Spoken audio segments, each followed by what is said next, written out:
Yo, what's happening, everybody? Good morning.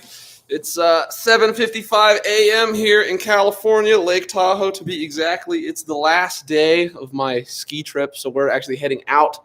But I want to do 3 out of 3. This is going to be the third live stream just because it kind of felt right now that I know how to do it. Feel like I've been getting a lot of good feedback, a lot of love from everybody. It's nice to actually converse with people about what's happening in my little banjo world, I suppose, and to help me kind of identify what it is that I do and what it is that you guys like about it. And then, we can kind of build it from there. Like I said earlier, I have been kind of frustrated with the growth of my channel because I've been putting a hell of work into getting the music videos right. A lot of work into the actual, like the practice of the banjo, a lot of work into, and money too. I paid Michael Cleveland like $150 to record on that. And then like, it just didn't get that many views. So anyways, I was talking about doing a banjo lessons for beginners segment. It'd be cool to actually like talk to you guys about what you would like to see in that. From what it sounds like, a lot of you guys want to, for me to clarify the banjo ascension formula, which is isorhythmation, modes of rhythm, and diatonic triple stops, and how I apply those into everyday bluegrass stuff, which is exactly what I do when I'm playing like kickoffs and shit. If I'm kicking off a song, I'm just gonna like sing the melody and then figure out where it is and then add rolls to it. But anyways, where are you guys at? I'll keep playing. It seems like nobody's really talking, but you want a 30-second lick? All right, I'll give you a 30-second lick. There's Anthony.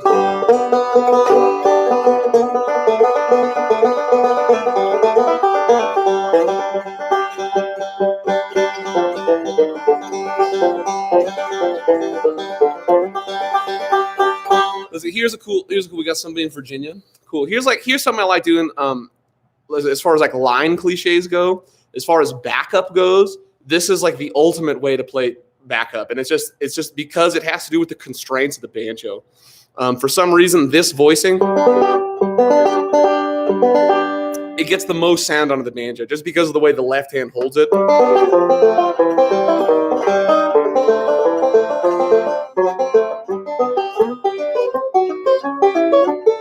So, like, what you want to do, first of all, you want to keep your ring finger and pinky finger down.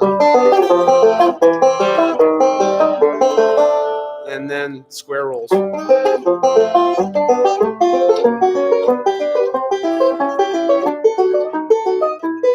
Here's a cool one. You got C. And that's kind of like a C sharp diminished. I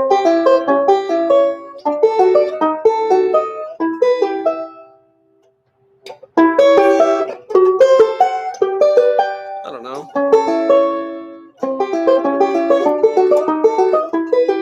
It's kind of like a 5 of the next chord almost. I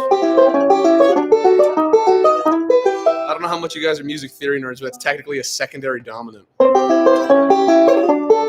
kind of like going from 4. That's a 5 of 5. That's a 5 of 6. And it's that kind of stuff that I did all over the Wellerman backup. I just played these alpha inversions. But there once was a ship that went to see the neighbor. She was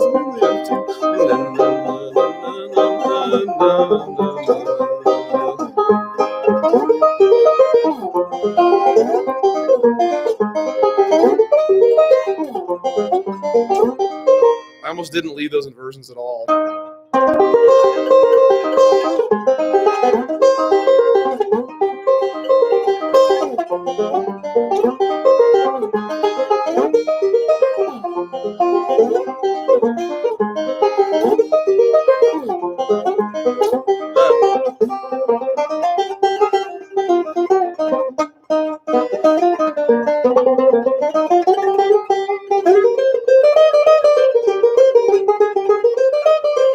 Can I apply some of the Scruggsy stuff to tunes like Sally Ann? Sally Ann, I never really learned that one, but it's like so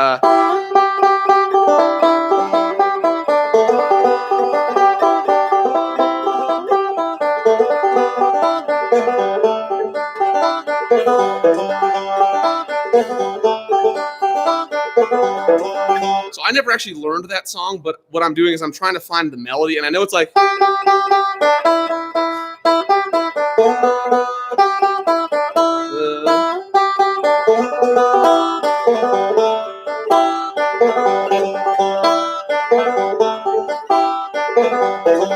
and then I'm just going to add rolls to it, right?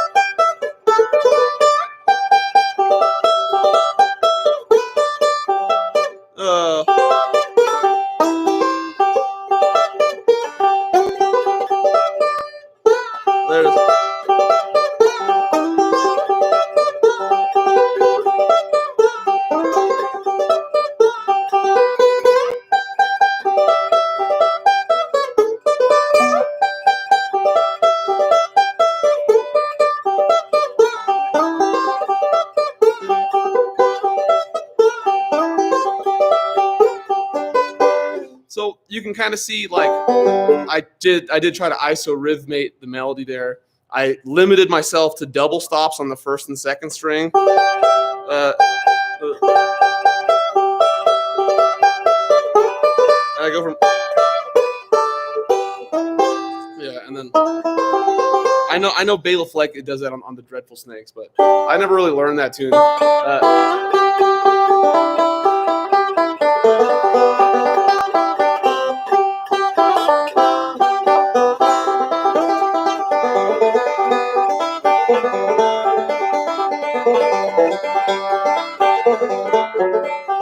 What's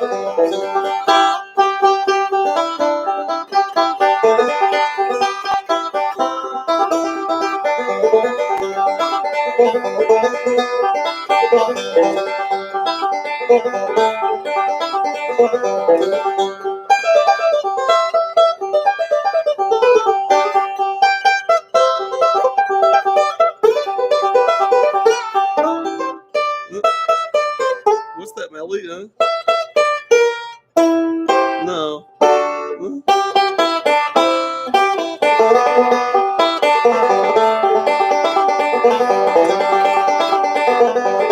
Yeah, it goes to 5 there. That's it, yeah.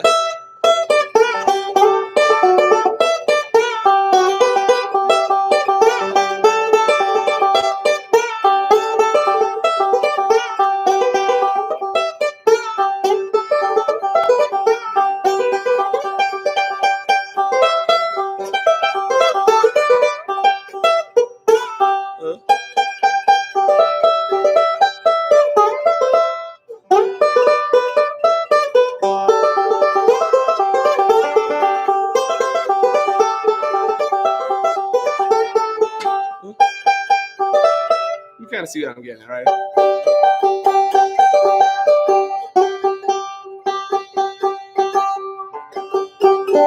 Yo, moosh. You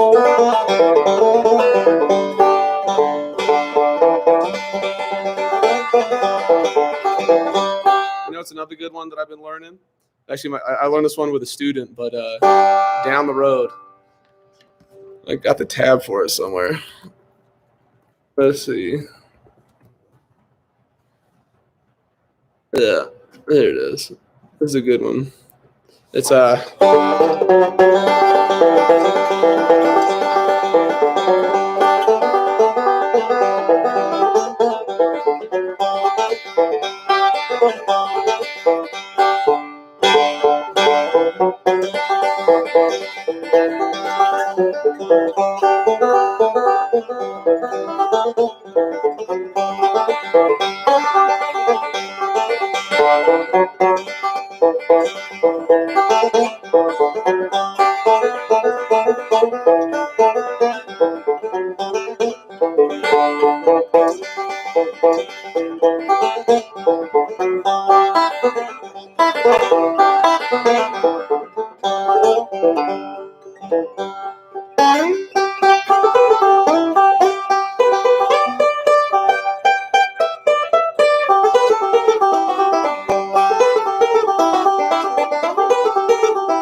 of see what I'm getting at, right? Yeah. Yeah, that was Josh.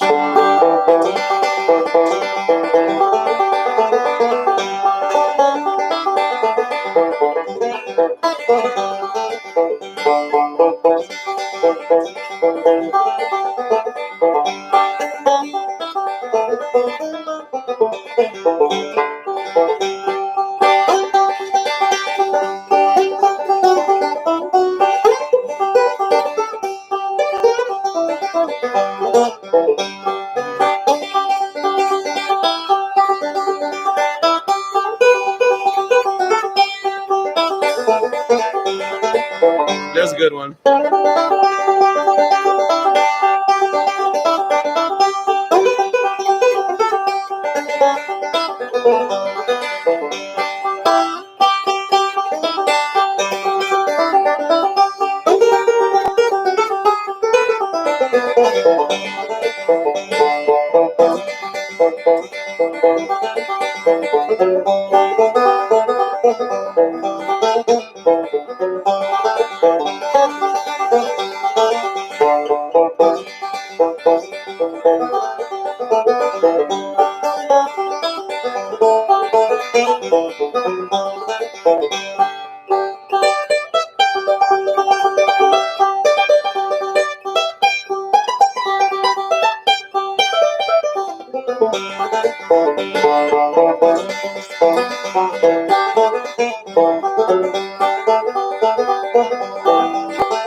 Yo, DIY banjo. Yeah, that'd be cool to collaborate with one of them.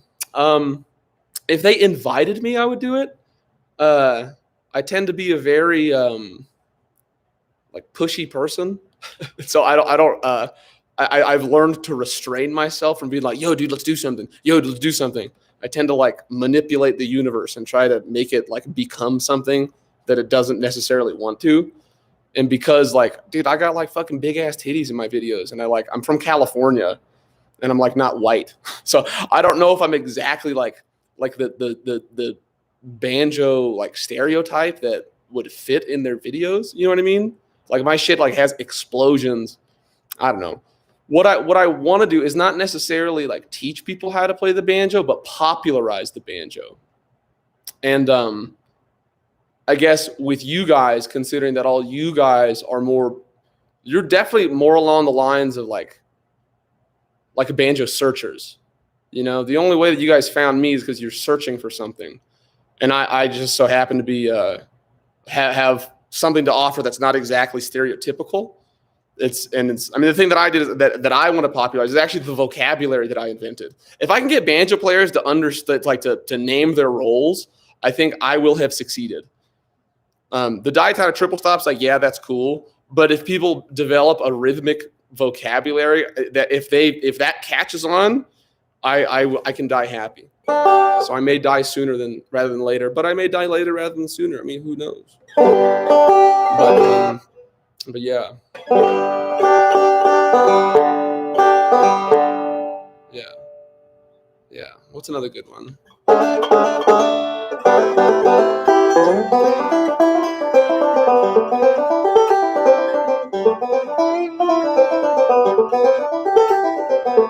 Oh, you found me through a Jim Pankey question answer video? Oh, cool. Yeah, you know, Jim has actually been very sweet to me. Jim has actually offered to help me, but I just don't really know how to do that yet. I really don't. I just gotta like shoot the shit with him and see what we come up with. Because like when I tend to like shoot the shit with people, you know what comes up is stuff like the 6-string agenda and and yeah, that kind of stuff. 6-string agenda. So Harmony Banjo collab. I think I found you through a Jim Pankey. Actually, you know, a Harmony Banjo collaboration. I don't know if you guys know that girl Samantha Rose, but she's a very beautiful woman who plays banjo. She's out of Nashville, but her and I are planning on doing like a Harmony Banjo collaboration. Your single string modes were hard, or what attracted me. Okay, cool. Yeah, I got a lot more single string we can do. Or it's a really happy long time from now. Yeah. Let me play you this guy.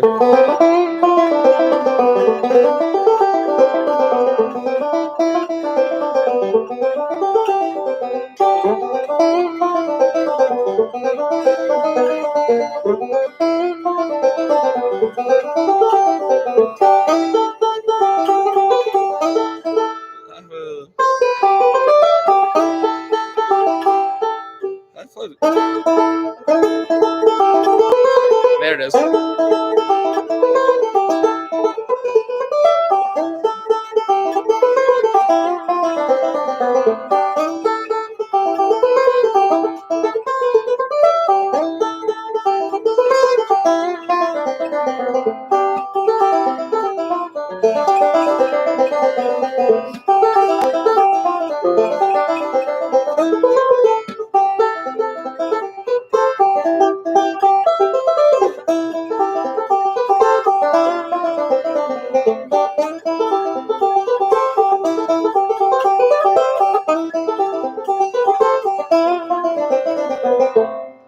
So you want to learn a little more about single string and scales? I'll show you something right now that I haven't really released because, like, to be honest, learning the actual thing that I have released, again, that's all Bela Fleck stuff out of that book. But I'm just afraid that because Bela Fleck doesn't want people to know how he did it, he's not going to talk about it. He's not a teacher, and you know, he's a father now, and I fear that his style of playing is going to get lost because he's not a teacher, and it hurts me because I'm So many live stuff. Hashtag Doge. And it hurts me because I'm the most moved by Bela Fleck's playing, and I really want to hear more stuff come out like that. But it's just mathematically very technical and difficult to pull off. But what it actually is, as far as the limitations of the banjo are concerned, it's very simple. It's very primal. It's very easy to play the stuff that he does, given the limitations of the banjo. But here's one thing that he talks about in the 6 CD set. Okay, yeah, maybe I'll do more Bela Fleck analysis. But here's one thing that he talks about, and we haven't really gotten into. So the single string that I have shown, it's like 2 fingers, 3, 2, 1, and then you shift, and shift. The other thing you could do is, instead of starting on the middle finger, you start on the index finger. And if you see me playing like a lot of the Celtic stuff, I don't know, that tune, Farewell to Aaron. How did that one go? It's like...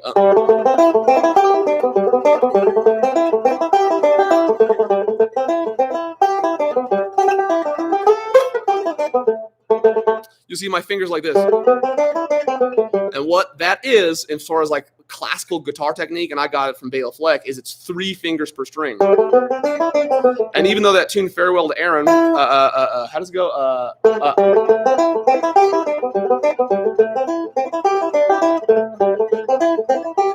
Even though it's out of A, it's in A minor. It's basically out of like a mode of G. And basically what this is 3 fingers per string. And you can do 3. That's 6 notes total. And you got a ton of shit in there. I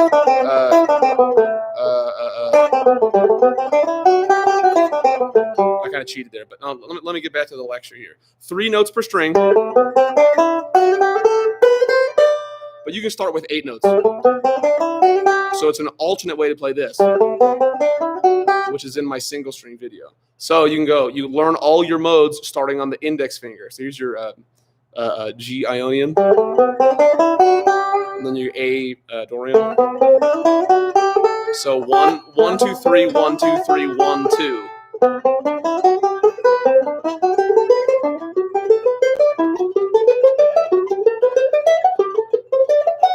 Back down.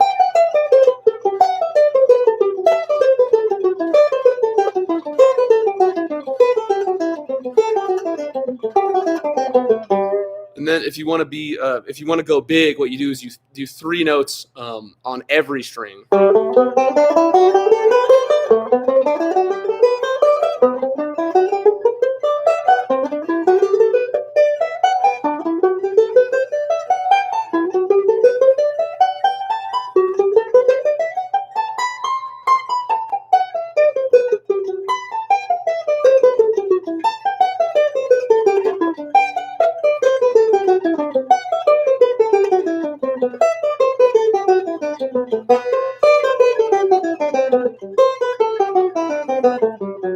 You get that. So then what you actually meant, I haven't done, I used to do this a lot. A lot. But what I would do after that is, you want to get thirds with it.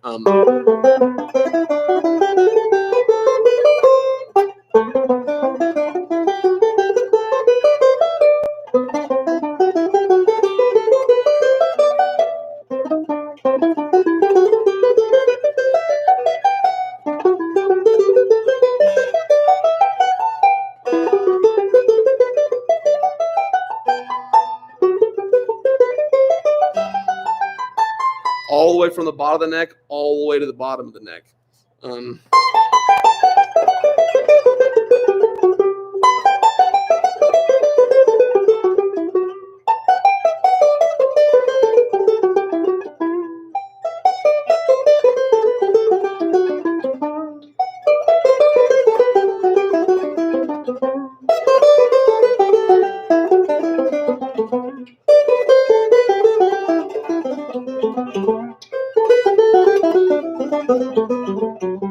And that's basically what'll change your left hand to be like Bela Fleck's, like to be that kind of mass. Kind of hurts my thumb right now.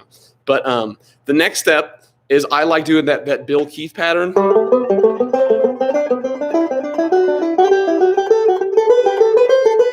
In all the modes.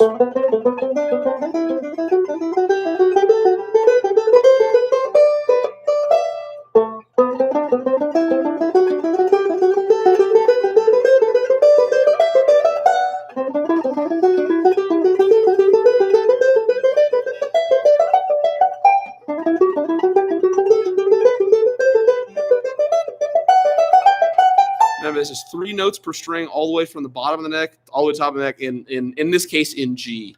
And then you can mess around in other keys too. But goddamn it, literally, I was doing this for years. I asked Bela how often he was doing this stuff. He said every day for years. Every day for years is what the kind of like is the kind of tendon changing you need to do that. And I still can't even play faster than like 120 barely with single string. But and then you can go back down.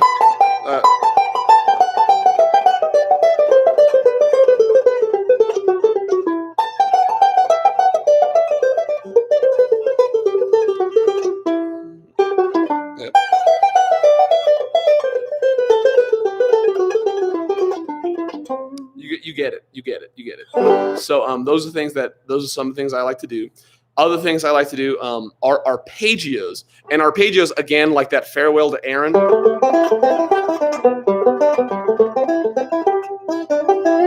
I will say that I like doing, when I'm practicing, half scales and then half tunes that exercise those scales. And the best way that I found is Celtic tunes.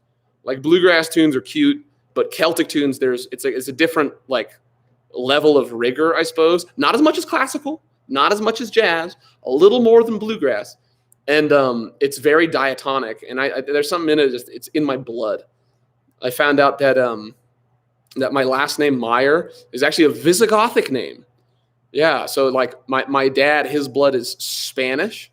And there's a place in Spain that speaks their own language. It's like Asturian. I'd never heard of it, but I just was researching my name. But there's a place called Meyer in Asturias, Spain. And turns out like the guys who went there, they like lost a fight or something. They're like, whatever, fuck you. Like, we're going to start our own place. And where they changed their last name to Meyer. And it turns out that last name Meyer is of Visigothic origin, which is like kind of Celtic. It's like Germanic Celtic. And my mother's British. So like I have this very strong like resonance with Celtic music. I don't know. It's just in my blood. Like this thing.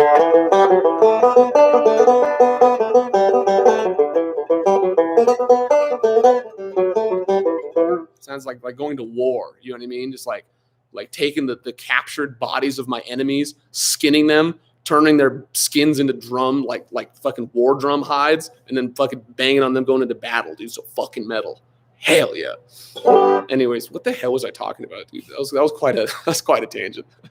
We're talking about single string and applying them. So arpeggios. So another thing you're going to want to do is single string arpeggios. That's a really useful one. So you got index, if that makes sense. If you want to go all the way up there, you can also, but let's just stick with this. Again, we're going up diatonically.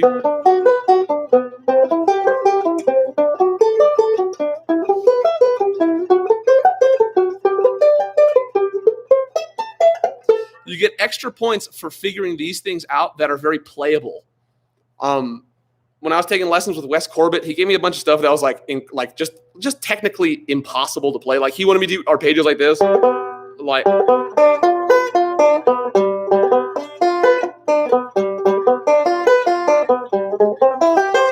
And you can work that stuff out, but I'm not really into difficult playing. I try to find the simplest things that are easy to play and then scale those. And this just so happens to be one that's easy. Rusty Stew, found you by chance today. Met with you, Joval 2019. I was there. Your 4-part singing and playing fans blew me away. An 80 years young street performer. Oh, cool, man. Thanks, Rusty Stew. Yeah, where was that jam? I'm trying to remember. We were definitely doing a lot of that stuff. All right, Rick, would you recommend practicing technique, rolls, double slide, scale song?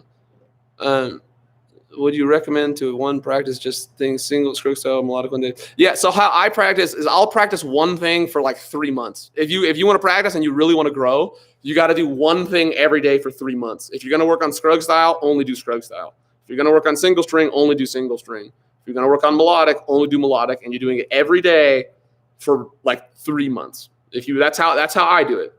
But that's what I'll do. Anyways, so back to these single string arpeggios.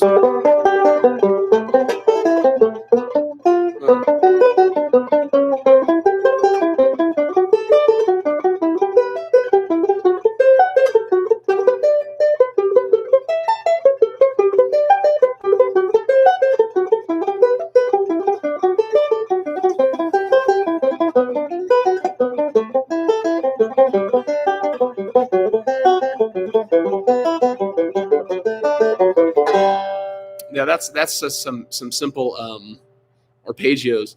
And then let's see, is there any other like dope ass shit you should practice? I think that once you get there, you're better off working out fiddle tunes, like little phrases of fiddle tunes. You were down in the basement and played my 27 no hole. Oh yeah, I remember that, Rusty Stew. Yeah, I remember that, man. That was a really nice banjo. I was like, yeah. So let's see. Other things you can do, like I did a video on this, but like say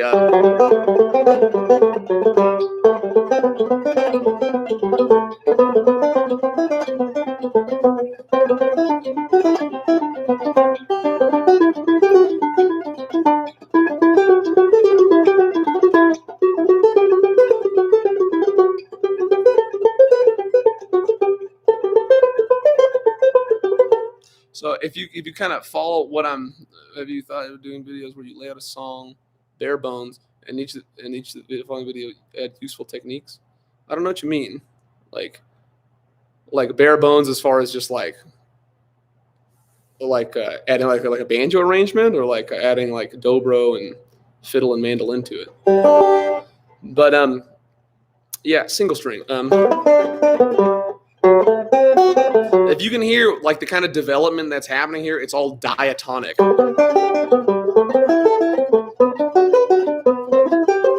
And this is so fundamental, and it's I think it's looked over by a lot of people. It was completely looked over at Berklee. Completely looked over at Berklee. But like anybody who like really plays like jazz or anything, they have an understanding of modes like this. And for me, it's like I can use music theory, but I don't a lot of time, because I just try to be more by like feel. And so how I understand music, I just learned all the modes, and like when I say that, it's like I don't learn all like the names of the modes, but I'm just learning where all the notes are in G and playing the same amount of fingers per string. I'm not thinking what those chords are, but I am thinking like I am thinking G and just move the pattern up, and that's basically all the thought that's going. It's very minimal amount of thought, but once you learn where all the notes are in G, you're like chill, and then you learn the same patterns in other keys. Let's see. Have you thought about if I want a bluegrass banjo, but I don't want to spend $4,000? What should I get? You should spend $3,500 on a Tim Davis custom built banjo. That's Bela Flex specifications. I just ordered one, but we'll see if it's gonna be coming in. But I don't know what's your budget, homeboy. Go for the Deering Goodtime. Deering Goodtime solid. You know, if you want to spend like a little less than $1,000. Going from a simple banjo arrangement to a complex one. You know, one thing that you can do. Let's see. Does bare bones? One thing that you can do is you can go like say from a simple Scruggs style arrangement.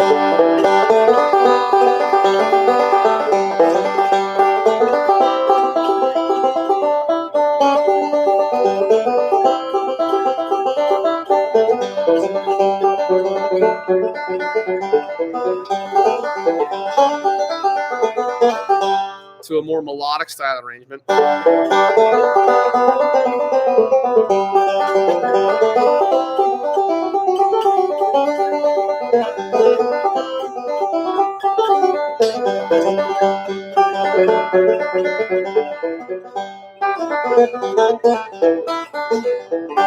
And then go to like a single string arrangement.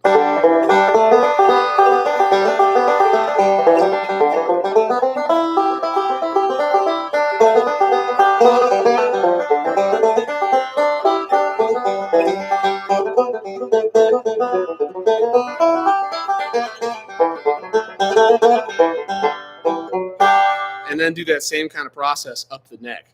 So whatever like tune you're learning, work it out Scruggs, work it out melodic, work it out single string. So that's a great way to really beat the shit out of one song and really master it. And then of course you got to do it up the neck in all three versions too. You know, it's cool. Yeah. Yeah.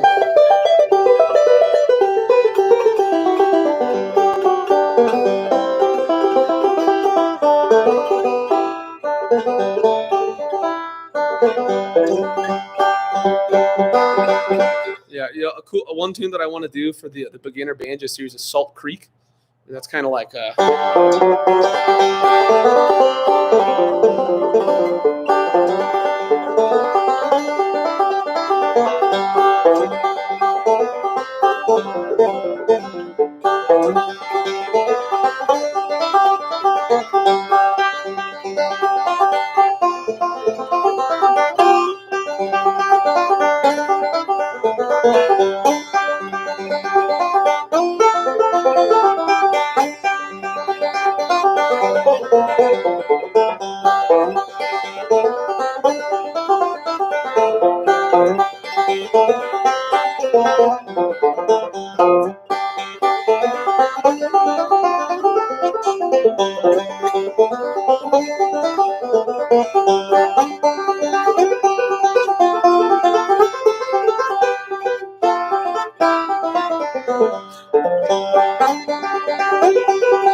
yeah, yeah. So that was cool.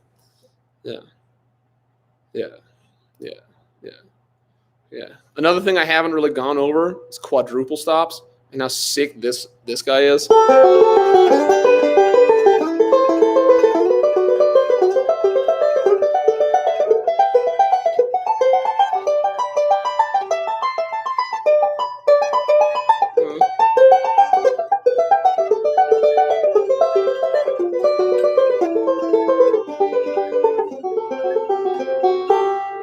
Yeah, and you can tell again as we're developing it diatonically.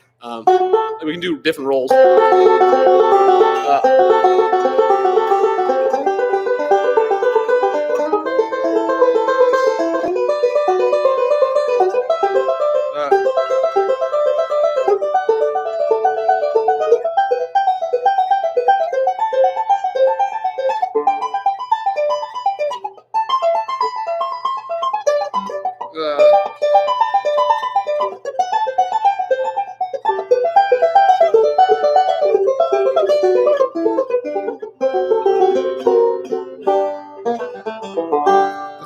That's another pretty sweet thing I haven't really gone over. I don't know.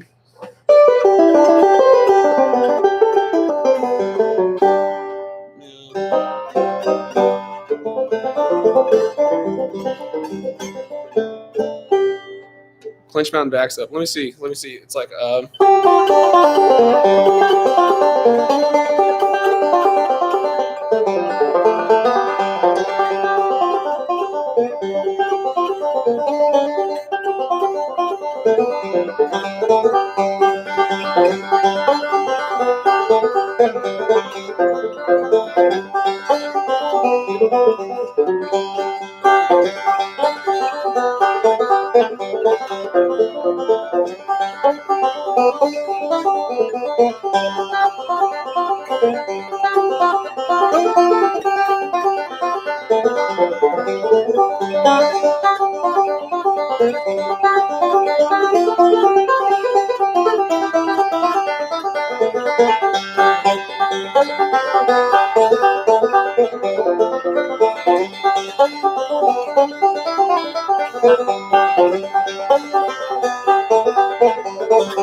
Hopefully that kind of, you got an idea of how I like to improvise.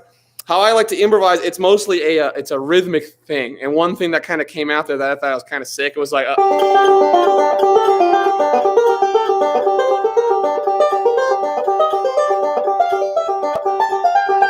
just something like that. I'll just find some rhythm. You notice that rhythm is the same, and all I do is just develop it diatonically. And those kind of things happen naturally, and they happen very easily as long as you have an understanding and command of the diaton. In that case, I was going up kind of like G minor, and then a little G major.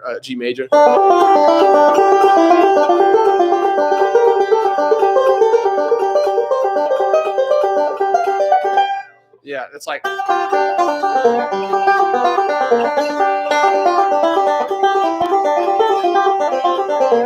See, I kind of threw that in there. I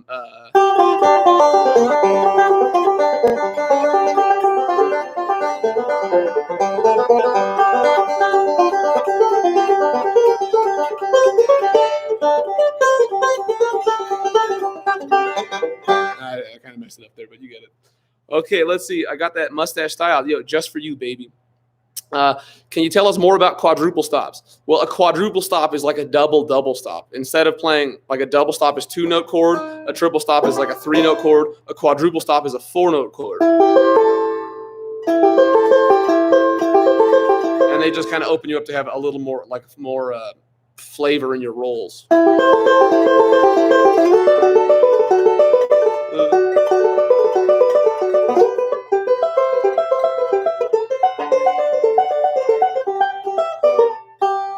And how about playing 6 on the first and third string and playing thirds on the first and second string?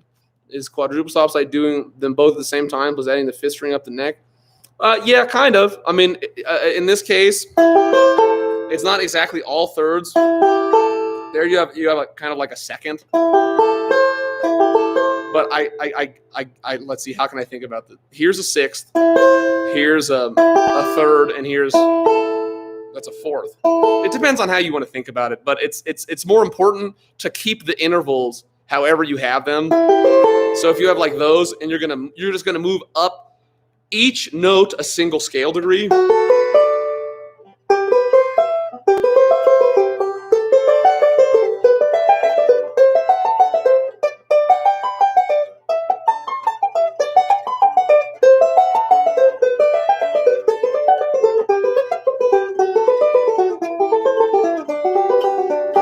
That's the Foggy Mountain formula.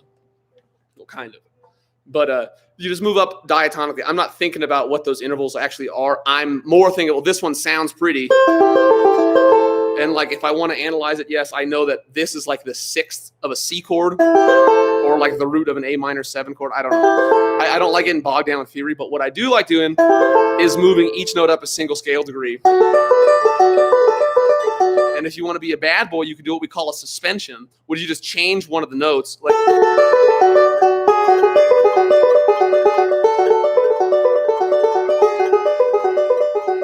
or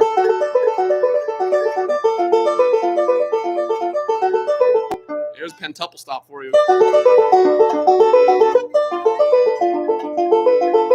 I did that one on my album, this tune called Lyra.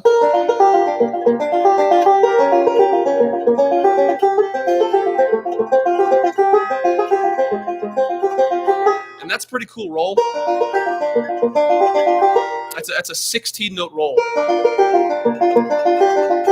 And it works out really well getting like all 5 notes. That's definitely a pentuple stop.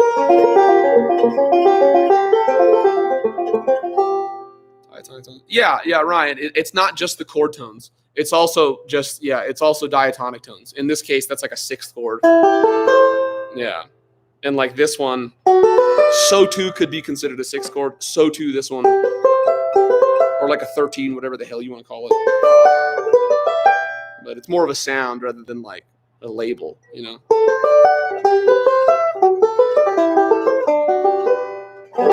What do you think about different tunings in standard G? Which one would you recommend to work with? Honestly, G minor tuning is the sickest. G minor tuning is the sickest, and I really wish I really wish they had G minor as like the natural tuning, but it's the coolest one. Hi from Scandinavia. Hey, thanks Banjo Dan. Banjo band. Thanks, man. Yeah, I love the G minor tuning because you do all the.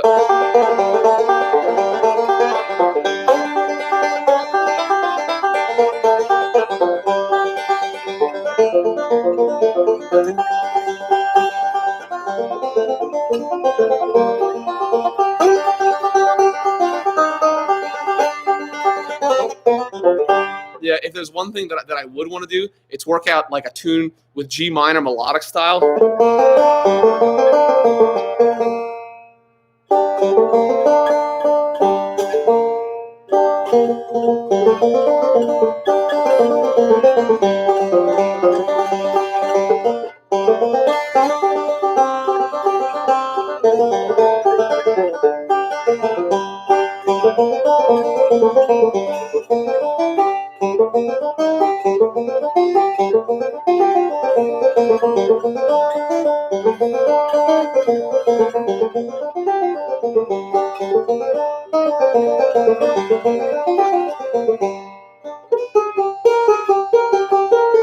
Yeah, you guys are gonna have to do that one. But yeah, do some melodic stuff at a G minor is cool. And honestly, any tuning is good as long as you're roll based. Yeah,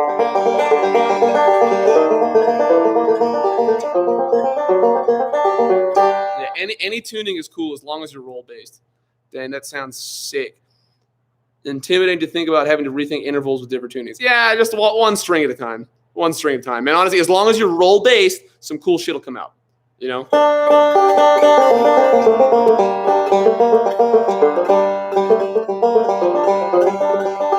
Yeah, but if you pay attention, if you study Baleflex Drive album and you learn like The Legend, you learn Natchez Trace.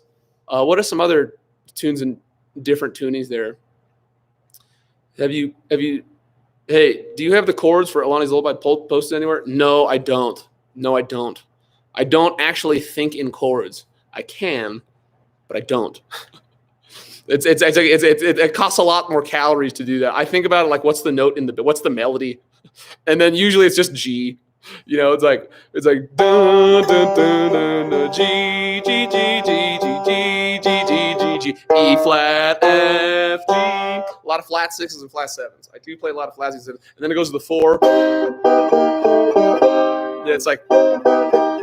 You can think about that. I mean, I really don't like thinking about chords, but it's like C minor over B, C minor over B flat, C minor over A. But it's like easier just to like play C minor.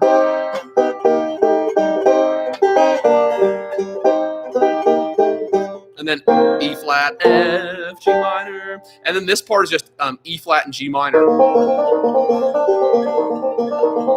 And G minor. E flat, G minor, and when it goes like, yo, Abel, what's happening, dog? C Rock City and C. Reason I asked, yo, Abel, dude, one time I worked at a job in like 2007 with Abel, dude. Abel's the funniest motherfucker out there, dude. I got fired from this job. It was a place that kind of like Panera, but in San Francisco, it's called Boudin.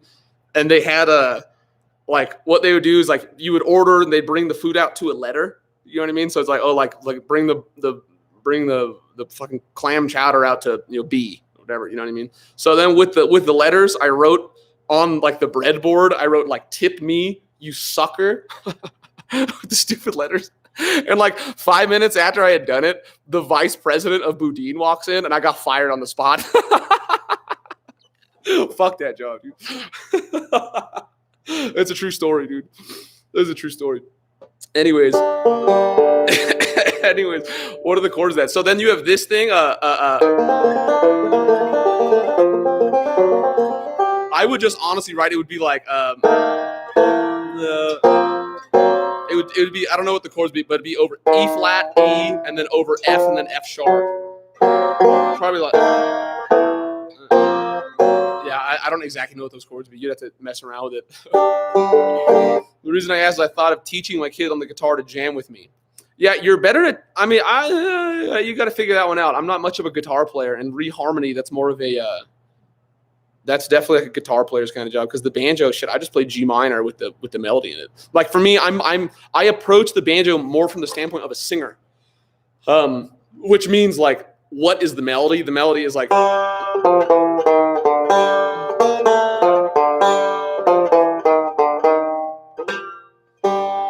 Do you know Barry Harry's sixth diminished scales? No, I don't. I don't. Sorry. Yeah, sorry to let you down.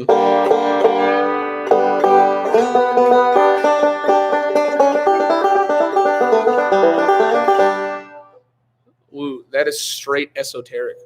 What's esoteric?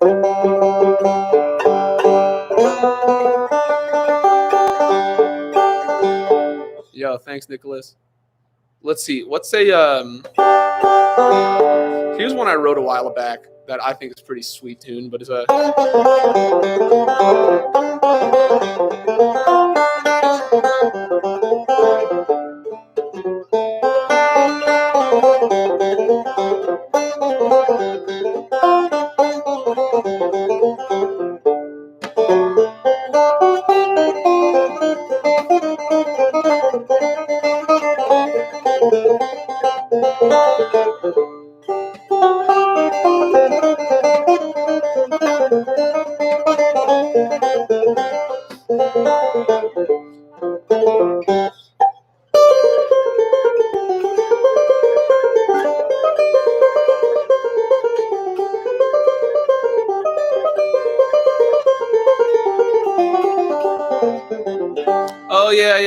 yeah, Bill Cheatham of Arabia. Yeah, there's got to be a tune in there.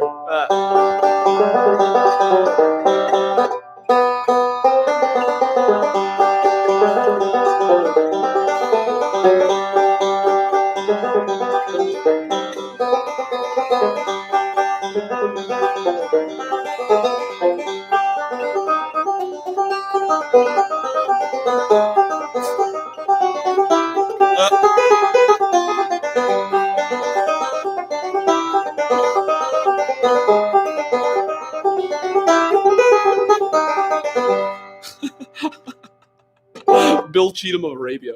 That's funny. That's funny. Can I frail some tunes? No, I can't. I end up playing Scruggs style backwards. Yeah, I'm more of a slap bass player if I were to do anything. Yeah. You know, it's a melodic tune you guys should all learn, and I should actually come up with an arrangement because I'm really happy with this one. But I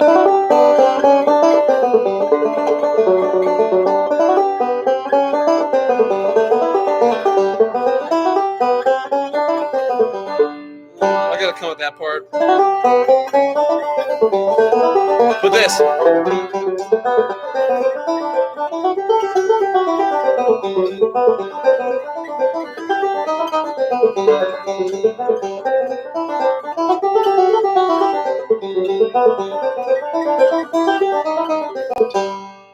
That would actually be a pretty cool tune. How about this?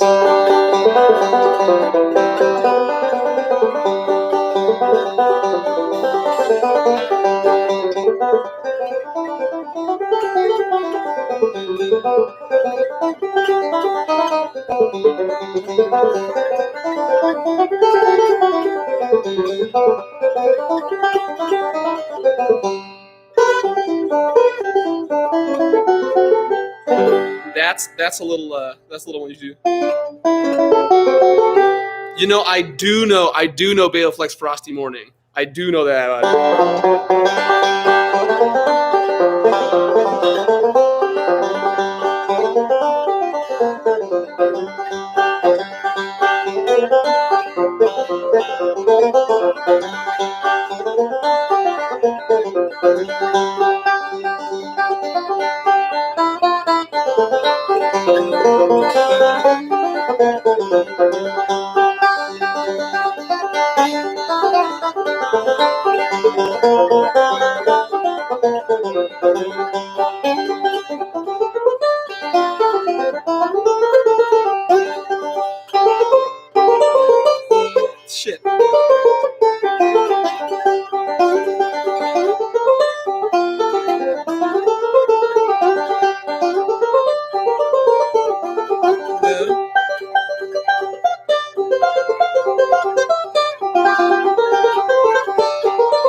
Somewhere in there.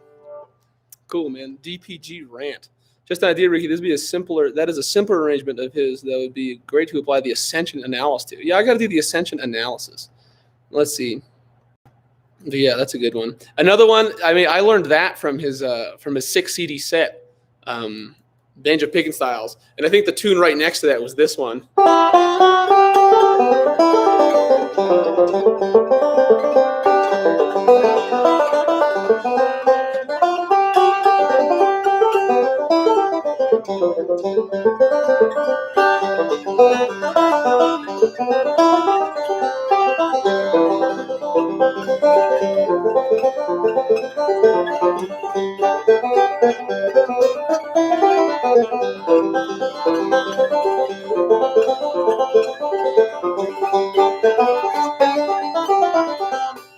Is that Joey Schwartz on here? Joey, is that really you? Yo, Joey Schwartz. If you look up any videos of me skateboarding in like 2006, it's all because of Joe Schwartz, dude. He is the man. I learned everything from Joey. Yeah. Anyways, that tune was called Cotton Patch Rag. Yeah, not the Cotton Patch Rag in Cold Frosty Morning. Yo, another really good banjo tune that I gotta tab this one out for you guys is this is a great banjo tune. It's Kitchen Girl, and that one's like this. It's like.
Kitchen Girl. We got to tab that one out for you guys. The Flying Turtle Dragon has requested Platea. Excellent choice.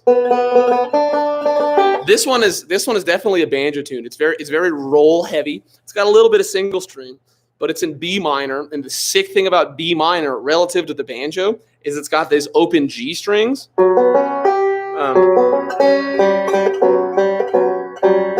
And like what the G is relative to B minor is the flat six.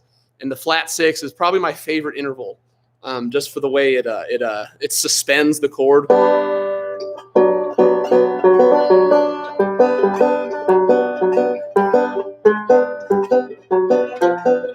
It's like right around the 5th degree. But anyways, here's Platea.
Yeah. So that's a nut. Yeah. Yeah, so that's a B minor banjo tune. Yeah. That was supposed to be, I think it was supposed to be an alternate section to Subutai, but it just turned into its own tune. I thought B minor would be a good contrast. Subutai, it's like, I can't really play it anymore, but.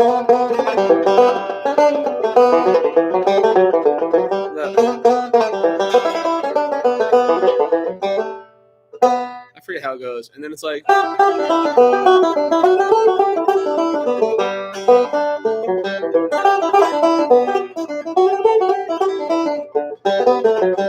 then it's like.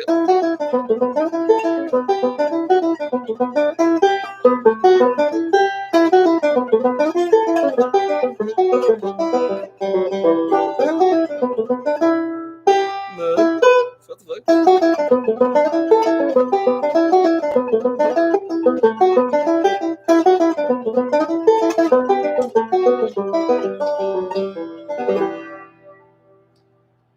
Do you have any good album recommendations featuring or including banjo? It depends on what kind of banjo you like.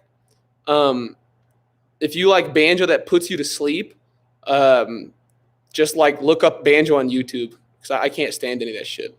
Honestly, the only banjo that I really like is Bela Fleck stuff. Like all the other stuff puts me to sleep. All the other stuff straight up puts me to sleep. It's got to have electric bass and it's got to have drums.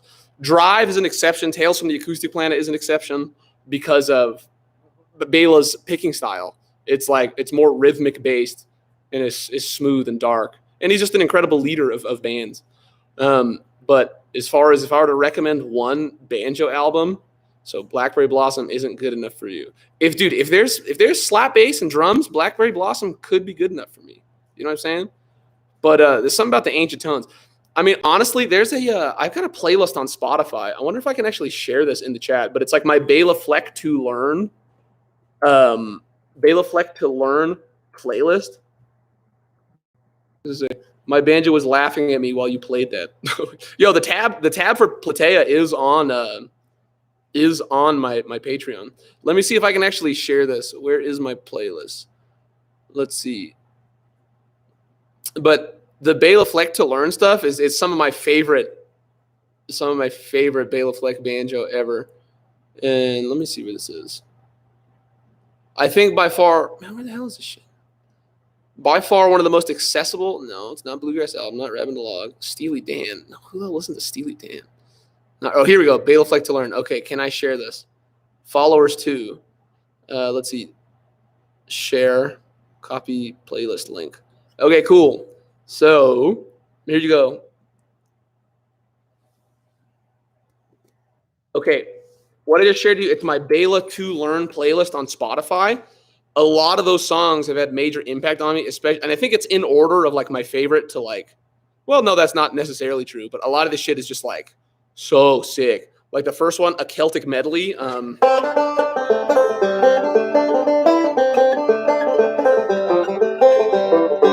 actually worked out the whole solo for that song. The Leaning Tower, it's like it has this bagpipe thing that.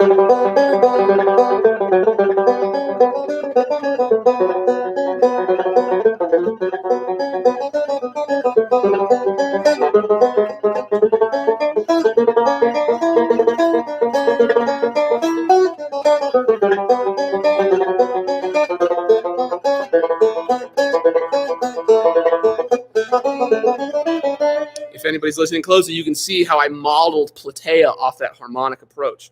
The next track on that song is Hole in the Wall, which is, it's kind of got this, it's in F minor.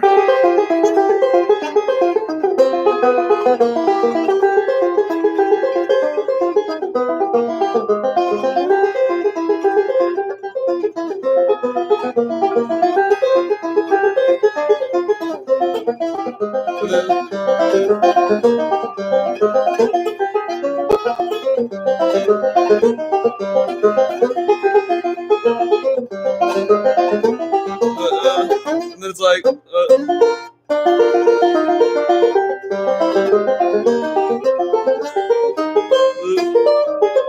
I actually have the tab for that. I tabbed that one out. If you guys are interested in that tab, email me. Actually, yeah, this is all the deep cuts, but I love you guys the most because you guys are the ones that like hang out with me and shoot the shit. So email me if you want the tab for Hole in the Wall. But Hole in the Wall was like the major influence for The Way, if you notice this part.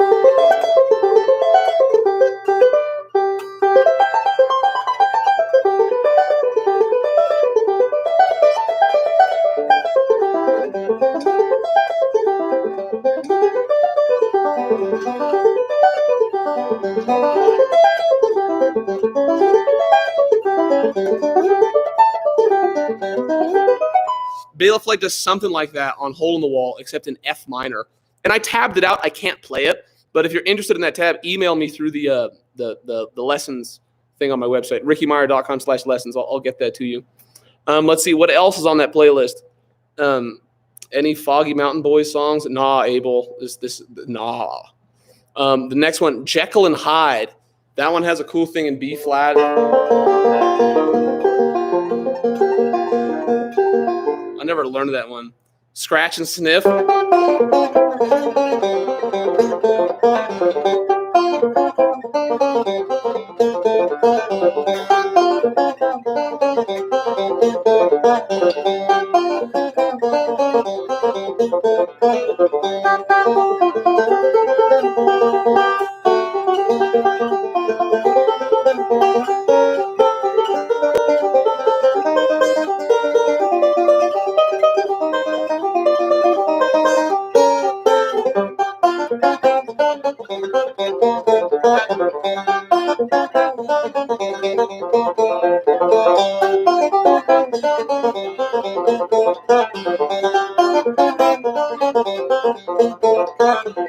Yeah, that has been, I mean, Scratch and Sniff. I mean, Joey and I used to listen to that one, dude. Scratch and Sniff has been like my favorite song of all time forever.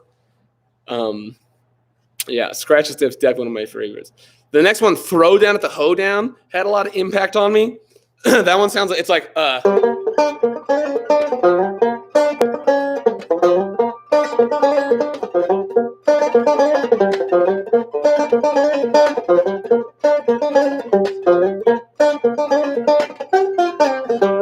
it's something like that. But then it has this part like.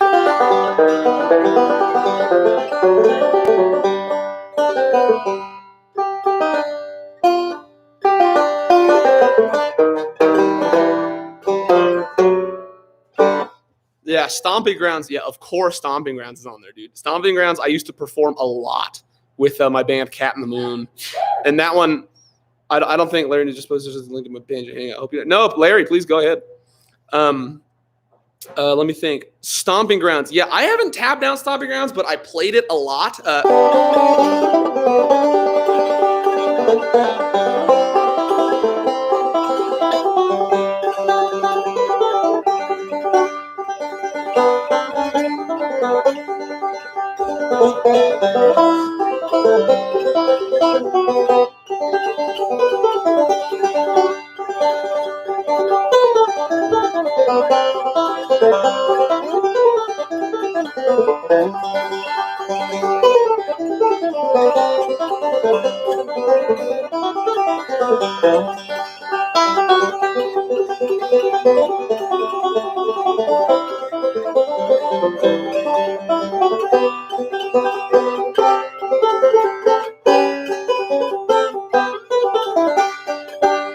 And then like 1, 2, 3, 4.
And there's a cannon.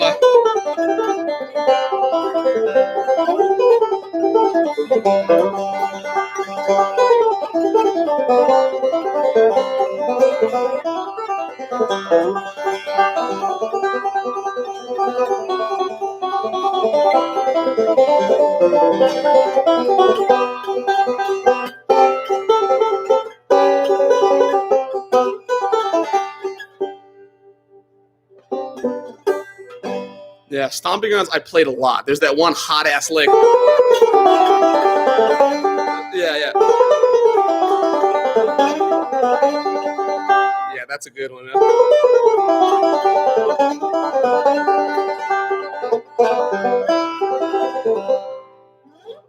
Yeah, I know, Larry. It's sad. It's sad, but we're growing. We're rolling with the punches. So let's see what else is on this playlist, dude. Magic Fingers. Oh, Flying Saucer Dudes. If anybody could tab out Flying Saucer Dudes, I never made it that far on the playlist, but I really want to learn Flying Saucer Dudes. I'm pretty sure it's in a different tuning. Magic Fingers is sick. It's a.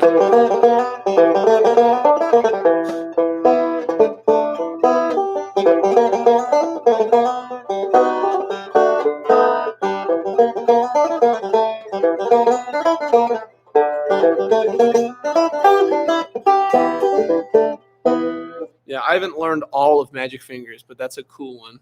Magic Fingers, Bonnie and Slide. I actually transcribed the entire solo to Bonnie and Slide. Let me see if I can pull that up. Again, because I love you guys, and you guys are the ones who are, because you're the ones who are here, I'll email you the tab just to ask for it on the on that thing, my email. So, yeah, I'm playing it on Table Edit. Let's see if I can actually play this in.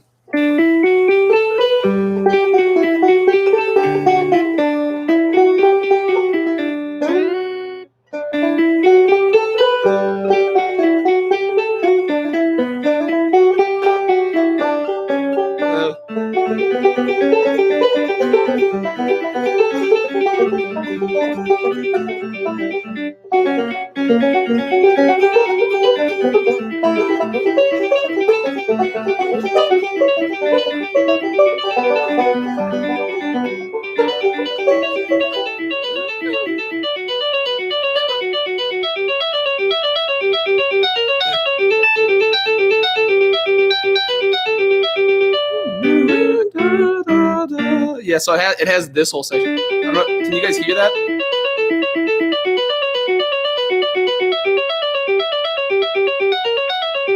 That's all double, triple, quadruple stops and shit.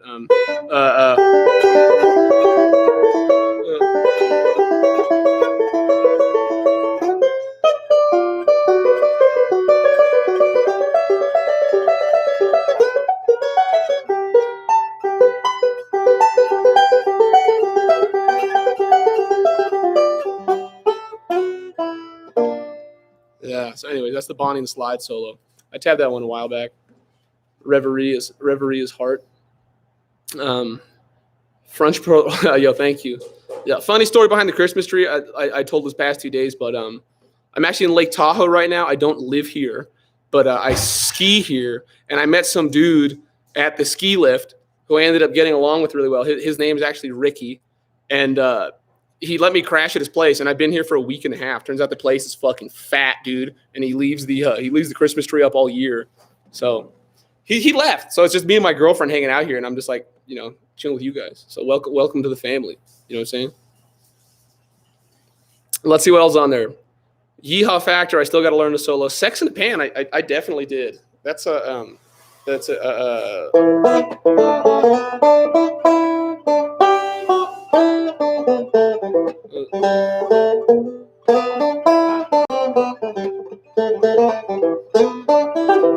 yeah. Backwoods Galaxy. Yo, if there's a super underrated Beta Flex song, it's Backwoods Galaxy. Have you thought about doing any lesson on scales and how to apply them to improvise solos? Not really, no. Scales are cool, but yeah, not yet. I'm not there yet in my love of music. I definitely do scales, but I'm more of a rhythmic bass player, and I like doing rolls. Speaking of rolls, check out this tune.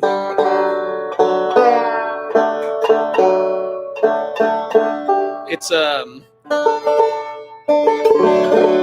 this is Baleflex Backwoods Galaxy, which I think is one of the most underrated tunes of his. It's like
so yeah, that's a Bela Fleck tune called Backwoods Galaxy. Again, very good with the rolls. I'm still not very passionate about doing single string scales and stuff. I actually would do more about not necessarily improv, but more how to play Celtic music, because I still think of myself as a growing as a harmonic improviser. I'm more of a rhythmic improviser. So I haven't really gotten to like doing scales and how to like improvise with scale solos, but I would do more of an approach for how to improvise rhythmically and then use the little bit of scale knowledge that I do. Yeah.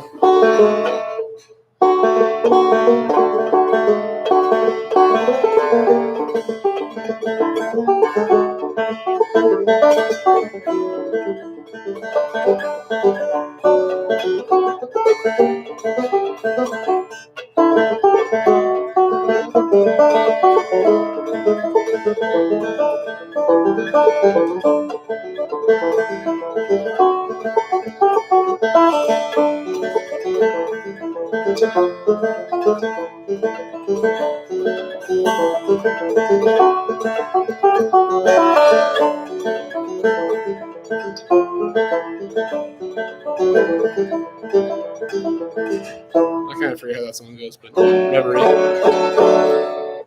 All right, guys, I do kind of have to get moving here because today's the day we move out of Lake Tahoe, so I got to clean the house and clean the windows and spackle the holes and get the keg out of here and kick the strippers out. But do we have any last requests? Any more questions? Yeah, it's my pleasure, man.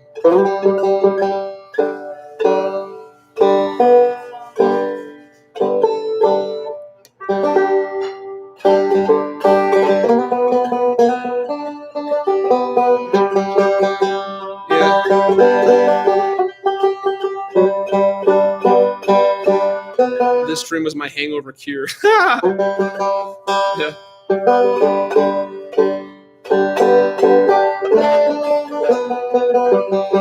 Yeah, Flying Turtle Dragon. As far as improvising with single string, man, I would just say learn some Celtic tunes, get some vocabulary, and with that vocabulary, you can spell whatever stuff you want to spell. Here's one that I'm learning right now. It's a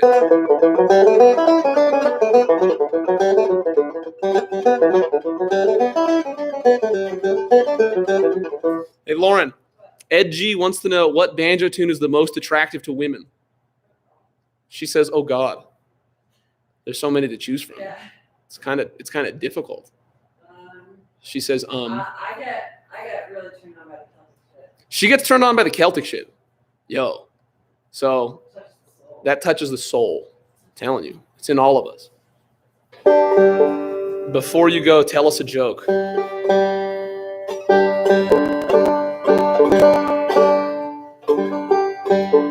Let's see. A dirty joke or a regular joke? Or a riddle? Or a limerick? Or a dirty limerick? A dirty limerick. Let's see. A mathematician named Hall had a hexahedronical ball. The cube of its weight times his pecker plus 8 was 2/3 of 4/5 of fuck all. If that is a poem about sex, it certainly is quite complex, though it's not a great crime that he'd rather spend time in a sheep and not in his ex. And then what's the other one? It appears you don't know how to read with attention to cadence or speed. I say this in jest, but you're just suited best to orally service a steed. Let's see. Yeah, I invited my friend limericks with us. I was like, "Yo, dude, let's rap in limericks." And he's like, "It seems so simple a distraction, conceived just to get a reaction. The no lady attraction." Nobody's laughing. No lulls. WTO Ugly Sisters from Fordham. Okay, he's giving us a limerick. Okay, tell us about your banjo, head and tuning. Okay, so this is a Robin Smith banjo. Unfortunately, Robin Smith passed about a year ago. I got this banjo in March of 2014, something like that. 2014. It's a copy of Bela Flex banjo, so it's got an extra wide, extra radiused neck. It's a 5 to 7 inch compound radius. The 5 inches is up at the nut. The 7 inches is down here. So the rim of this banjo is actually made of mahogany. That's the difference between this one. The other banjo I have is the same thing. that's a Bela Fleck copy, except the rim is maple. But that neck, it buzzes from the 4th to 7th frets, and it kind of bothers me. So since Robin Smith passed, I hadn't really known anybody who I can get like a Bela Fleck copy from. But I asked around on Banjo Hangout, and so a lot of people suggested Tim Davis. So I reached out to Tim Davis and I said, "Hey man, like what's up with your banjos?" And he says that he actually he has the specification for the Bela Fleck copy. It's a little different. The neck is actually wider, and it's a less of a radius. So he actually has I have a 5 to 7 inch radius. He's got a 6 to 8 inch radius for Bela specs, and I don't know where he got the Bela specs, but I'm interested to see how that banjo turns out. It is a little wider and it's less radius, not by much, but it is. But Tim Davis is making Bela Fleck copies. I recently ordered one because I was telling one of my banjo students about him, who's probably in here, Josh. His name is Moosh or something on there, but he bought one and he said it's the best banjo he's ever played. He does not have buyer's remorse. He paid like somewhere around $3,000, $3,500 for it, something around there. But Tim is making people brand new banjos for like $3,500, and they're machined, so the necks are going to be absolutely perfect. They're cut on CNC, which is like it's like a robot controlled like cutter, a robot controlled mill. I don't know if you guys are familiar with machining technology, but it's like a robotic arm that you can program in a computer, and it'll cut it like on a coordinate axis. So it will be like mathematically perfect. So I'm really excited to get one. Yeah. So that's kind of what I'm excited about as far as banjos go. But yeah, this is a Robin Smith banjo. They're kind of hard to come across. And the ones in his later years, he got a little sloppy with them. God bless his soul. But he was tired, you know what I mean? He's lived a long life. God bless him. Let's see. So anything else? Should I play one more tune before I go? I'm playing this one. How about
Thanks for tuning in, everybody. Speaking of tuning, this banjo, it's about tuned to an F sharp.